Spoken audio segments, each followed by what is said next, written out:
नमस्कार विद्यार्थियों,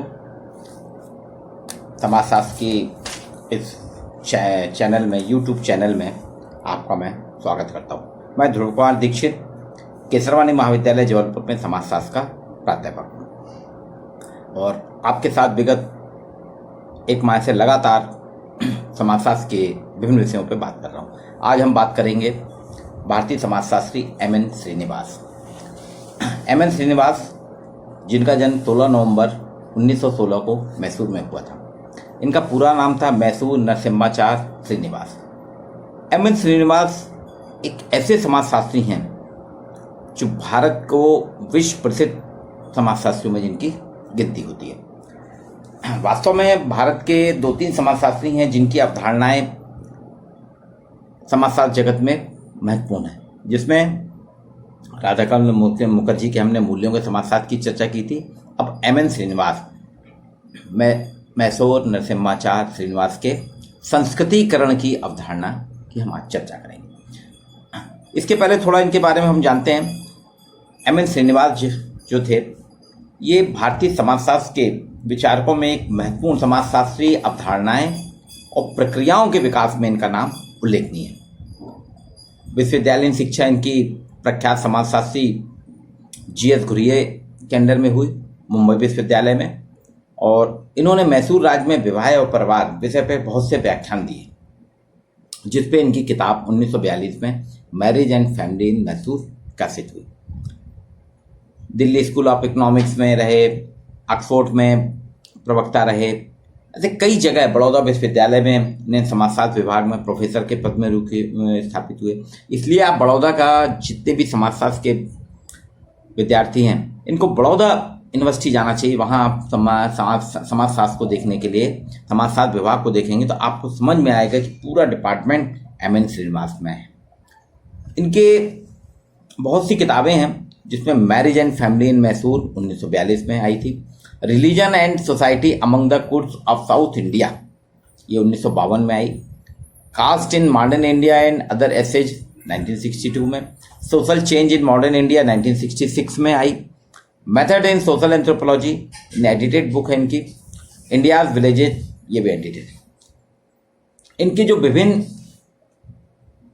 अवधारणाएं या सिद्धांत हैं, इसमें संस्कृतिकरण इनका सबसे महत्वपूर्ण सिद्धांत है, जिसके आधार पर इनको विश्वव्यापी रूप से इनको ख्याति मिली।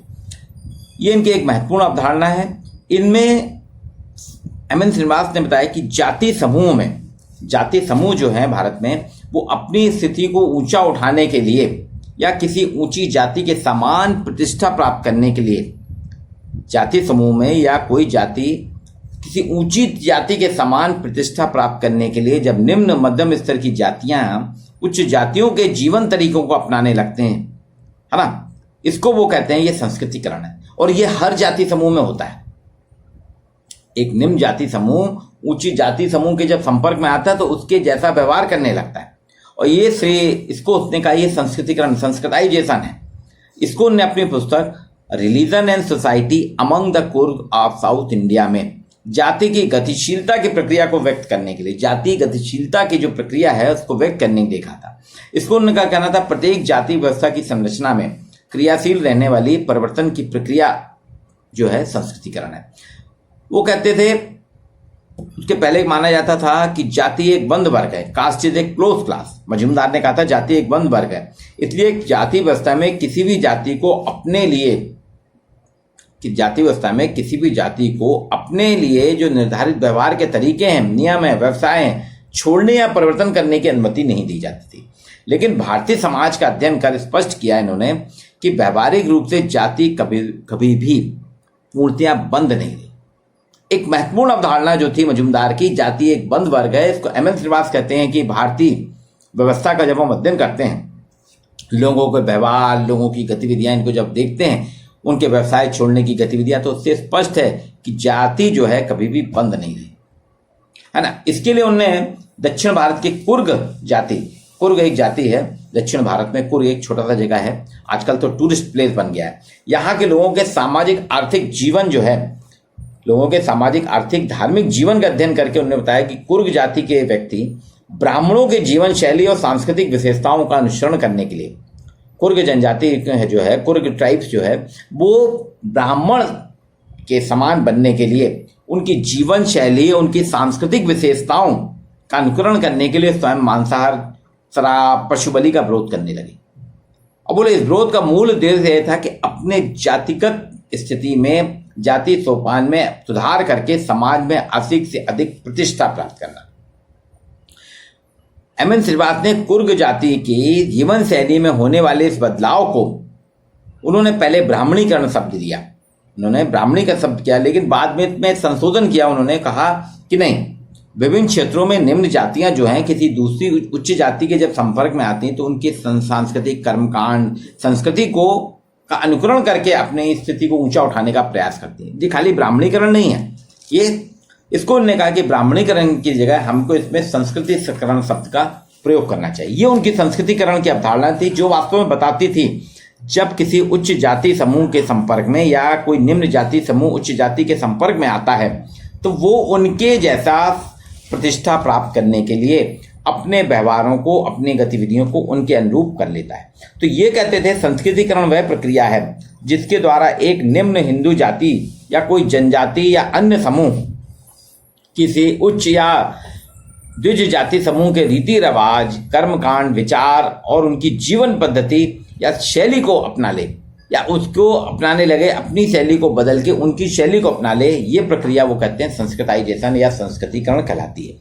इससे स्पष्ट करा है एम.एन. श्रीवास्तव ने, संस्कृतिकरण वास्तव में एक ऐसी प्रक्रिया है, संस्कृताइजेशन इज ए प्रोसेस, जो जाति संरचना में होने वाली गतिशीलता को स्पष्ट करती है।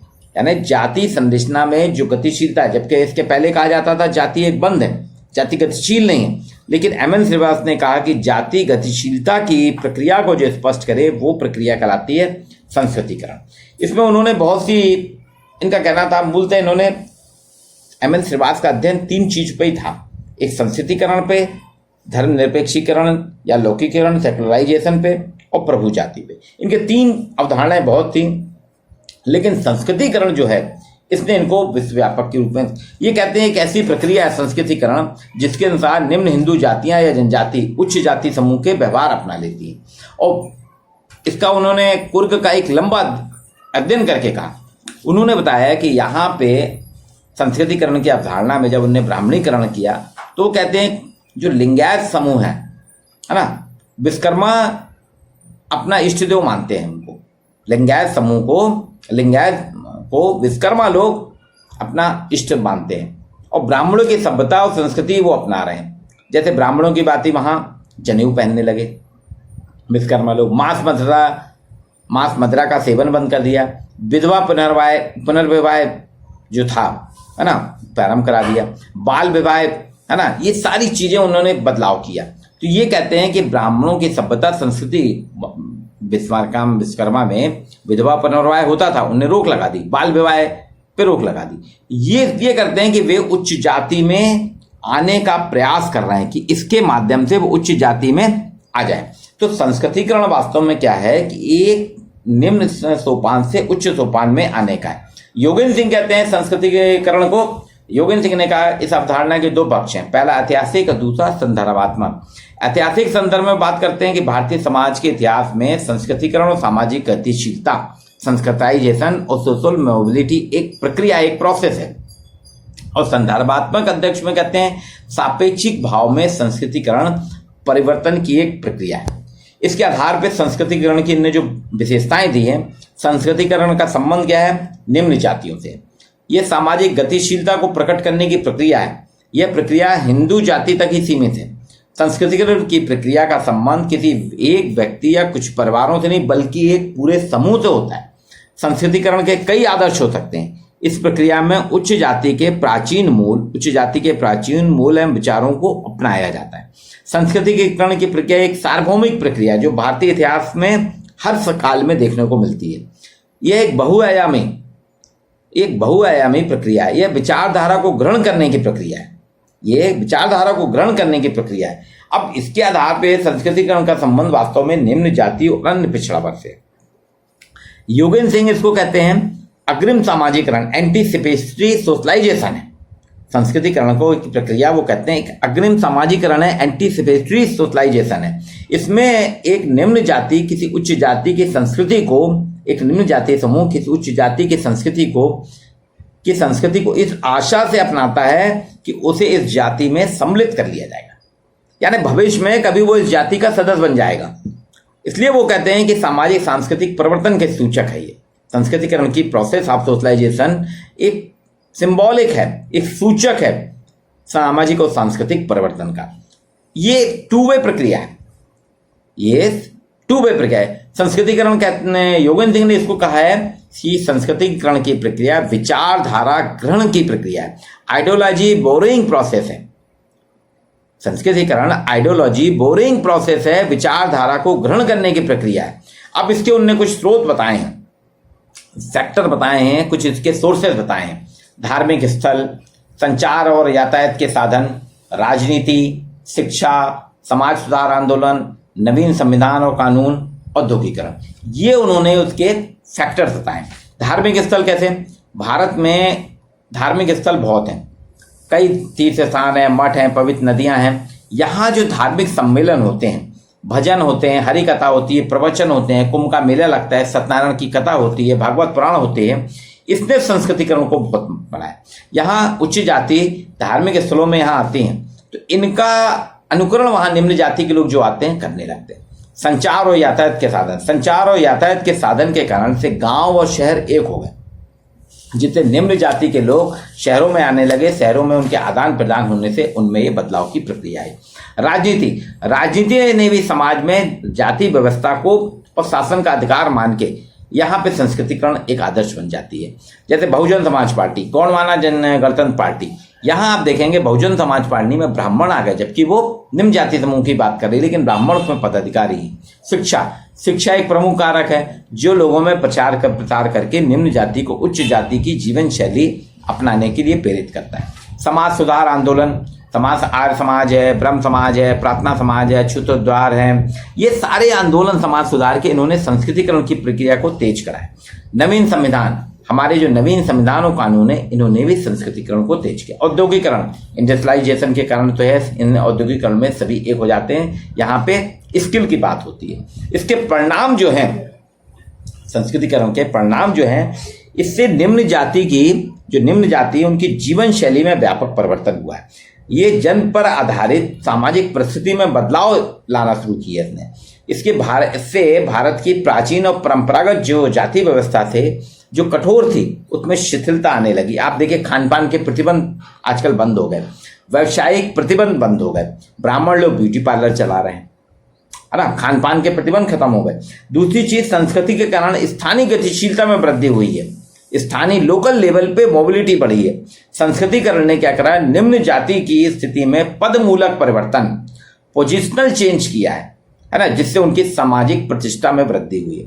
संस्कृति की जो प्रक्रिया है उसका एक परिणाम यह भी हुआ है, समाज में अनुपयोगी कर्मकांड व्यवहार जैसे बाल विवाह, दहेज, अंधविश्वास आदि जो है ये घटे है ना। संस्कृतिकरण की प्रक्रिया के कारण निम्न जातियां उच्च जातियों की बराबरी करने थे समाज में, वहीं अंतरजातीय तनाव में वृद्धि हुई है। अंतरजातीय जो है इन तनावों में वृद्धि हुई है। आप देखेंगे संस्कृति के कारण मध्य प्रदेश के कई जिलों में अक्सर क्षत्रियों के द्वारा दुर्घटनाएं, यूपी में, बिहार में ठाकुरों के द्वारा निम्न जाति समूह के साथ जो अत्याचार किए गए, वो ये अंतरजातीय तनाव की श्रेणी में आता है। इसमें आपने देखा होगा ये वृद्धि हुई है। संस्कृतिकरण के कुछ घातक परिणाम भी हैं। असंस्कृतिकरण हुआ है, जैसे उच्च जाति के लोग निम्न जाति के परंपरागत व्यवहारों को अपनाने लगे। यह असंस्कृतिकरण है, जैसे मांस, मदिरा सेवन, धार्मिक कार्यों से परहेज ये करने लगे। अब ये जो है संस्कृतिकरण की जो बात करते हैं एमएन श्रीनिवास, ये वास्तव में उन्होंने कहा इसके अलग अलग चरण है। जैसे मराठा, रेड्डी, पड़ेची ये क्षत्रिय होने का दावा कर रहे हैं। मध्य प्रदेश में भी गौड़ जनजाति अपने आप को क्षत्रिय होने का दावा करने लगे, वो उनके जैसे व्यवहार करते हैं, उनके जैसे क्रियाकलाप करते हैं। तो ये जो धार्मिक आयोजन, कर्मकांड जो अपनाना है ये कहलाता है। अब इसमें उन्हें अंतर देखे संस्कृतिकरण और ब्राह्मणीकरण में। ब्राह्मणीकरण कहता है ब्राह्मणों की जीवन पद्धति का अनुकरण करना, जबकि संस्कृतिकरण में क्षत्रिय, वैश्य और अन्य प्रभु जातियों का भी अनुकरण किया जाए। संस्कृतिकरण क्या है? ब्राह्मणीकरण की अपेक्षा अधिक विस्तृत अवधारणा है। ब्राह्मणीकरण का शब्द का प्रयोग संस्कृतिकरण के पूर्व में किया था। ब्राह्मणीकरण की अपेक्षा संस्कृतिकरण जाति परिवर्तन हो गए, इसलिए श्रीनिवास ने ब्राह्मणीकरण को संस्कृतिकरण में लिया। अब इसके बाद आप देखिए संस्कृतिकरण की जो प्रवाह है इसकी कुछ लोगों ने आलोचना भी की है। हमारे यहाँ विदेशियों ने भी करे, भारतीयों ने भी। एम.एन. श्रीनिवास की बहुत अच्छी अवधारणा है, लेकिन इसकी आलोचना हुई है। कहते हैं वास्तव में एक विषम और जटिल अवधारणा है। इसका कर विद्वानों ने कहा इसमें स्पष्टता, सुनिश्चितता और तर्क संगतता का अभाव है। ये तथ्यों के विश्लेषण और सिद्धांत निर्माण के लिए उपयोगी नहीं है। डी.एन. मजूमदार कहते हैं संस्कृतिकरण की प्रक्रिया से उत्पन्न सामाजिक गतिशीलता का स्वरूप उधर वर्टिकल ना होकर हॉरिजॉन्टल है। ये वर्टिकल ना होकर समतल हो जाता है, क्योंकि कोई भी निम्न जाति का व्यक्ति किसी ब्राह्मण को आदर्श मानकर शाकाहारी भोजन और धार्मिक कर्मकांड तो करने लगता है, इससे वो ब्राह्मण नहीं हो जाएगा कि आप जनेऊ पहन लें, धार्मिक कर्मकांड कर लें, पर आप ब्राह्मण नहीं हो जाएंगे। जबकि श्रीनिवास कहते हैं का कहना गलत है कि संस्कृतिकरण की प्रक्रिया उदग्र गतिशीलता, रेफरेंस ग्रुप है ना, उदग्र गतिशीलता है। वो कहते हैं उदग्र गतिशीलता है। सामाजिक समाजशास्त्री कुपुस्वामी कहते हैं ये कोई नवीन अवधारणा नहीं है, बल्कि संदर्भ समूह, रेफरेंस ग्रुप की प्रक्रिया का एक संशोधित स्वरूप है। इसको वो एक रेफरेंस ग्रुप के रूप में एक संशोधित स्वरूप मानते हैं। फिर भी कितना भी इसकी आलोचना हो, लेकिन आपको देखना होगा कि वास्तव में कुछ समाजशास्त्री कहते हैं जब तक आर्थिक उन्नयन नहीं होगा संस्कृतिकरण नहीं हो सकता, क्योंकि कुर्ग जाति जो एक छोटे समय हुआ था उसके आधार पे आप किसी को परिवर्तित नहीं कर सकते। लेकिन फिर भी हम कहेंगे संस्कृति की अवधारणा जो है एक उपयुक्त अवधारणा है, जो एक समाजशास्त्र के विद्यार्थियों के लिए काफ़ी महत्वपूर्ण है। इसे आप यूनिफाइड सोशलॉजी, शिवलाल अग्रवाल प्रकाशक जो ध्रुव दीक्षित की किताब है, उसमें आप इसको और विस्तृत रूप से देख सकते हैं।